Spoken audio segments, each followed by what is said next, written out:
ইউনূস আলাইহিস সালাম তার জাতিকে বুঝালেন, রাগ করলেন, জাহাজে উঠলেন।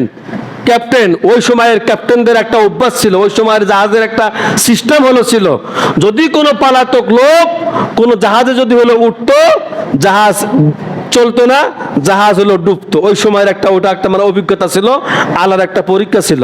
আল্লাহু আকবার, জোরে বলুন। রাগ করতেছেন না তো? শুনতেছেন ইনশাআল্লাহ? শুনলে আলহামদুলিল্লাহ জোরে বলুন। হযরত ইউনূস আলাইহিস সালাম এসে বসেছেন জাহাজে, জাহাজ চলছে, অমনি সময় জাহাজ বন্ধ হয়ে গেল।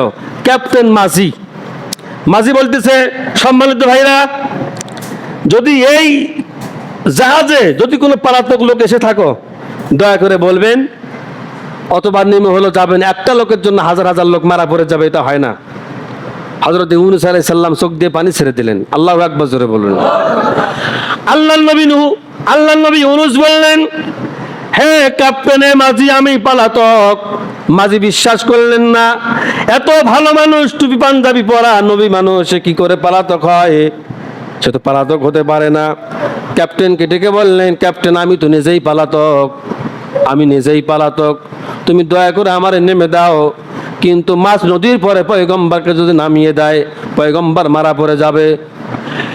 ক্যাপ্টেন নিস্তব্ধ হয়ে গেলেন, বললেন, আল্লাহর পয়গম্বর হযরত ইউনূস, কার কথা আপনি বলেন? কিসের পালাতক আপনি? বলে, শোনো, বছরের পর জাতিকে দাওয়াত দিয়েছি, ইসলামের কথা বলেছি, কোরআনের কথা বলেছি, জাতি ইসলাম বোঝে না, কোরআন বোঝে না, আল্লাহ বোঝে না, দিন বোঝে না, ইমান বোঝে না, কিচ্ছু বোঝে না। এই কারণে আমি আমার আল্লাহ পাকের ফয়সালাকে অপেক্ষা না করে, আল্লাহর সঙ্গে যোগাযোগ না করে জাহাজে উঠে পড়েছি, রাগ করেছি, আল্লাহর সঙ্গে থাকবো না, এলাকায় চলে যাব। হয়তো বা এই কারণে এই পালাতক হিসাবে আল্লাহর দরবারে আমার নামটা পড়ে গিয়েছে। আমি যদি না নামে যাই, লোক হাজার হাজার লোক মারা পড়ে যাবে। ক্যাপ্টেন নিস্তব্ধ হয়ে গেল। আবার ক্যাপ্টেনটাকে বলতেছে, পয়গম্বর ইউনূস রে, আমার বিশ্বাস হয় না তুমি পালাতক, তুমি কোনোদিন পালাতক হতে পারো না। হযরত ইউনূস আলাইহিস সালাম যখনই তিনি বুঝতে পারলেন এই মাঝপথে এসে এই জাহাজ ডুবে যাবে, হযরত ইউনূস আলাইহিস সালাম লা ইলাহা ইল্লাল্লাহ বলে, আল্লাহু আকবার বলে নদীর মধ্যে ঝাঁপ মারলেন, সাগরের মধ্যে ঝাঁপ মারলেন। আল্লাহু আকবার, জোরে বলুন। যেমনি ঝাঁপ মেরেছেন, আল্লাহ তাআলা বলেন, একটা মাছকে হুকুম করলেন, মাছ রে, যা আমার পয়গম্বর ইউনূসকে তুমি গিলে ফেলো। পয়গম্বর ইউনূসকে গিলে ফেললেন। আর একটা মাছকে আল্লাহ তাআলা বললেন, তুমি ওই মাছটাকে আবার গিলে ফেলো।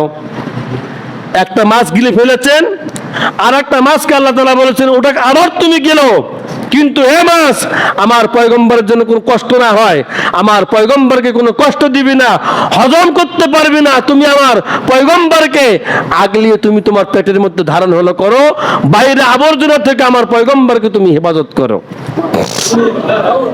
কালেমার দাওয়াত যারা দেয়, নবীন সিদ্দিকিনের পথে যারা চলে, আল্লাহ তাআলা ইউনূস আলাইহিস সালামের মতো এইভাবে তাদেরকে হেফাজত করেন। সুবহানাল্লাহ, জোরে বলুন।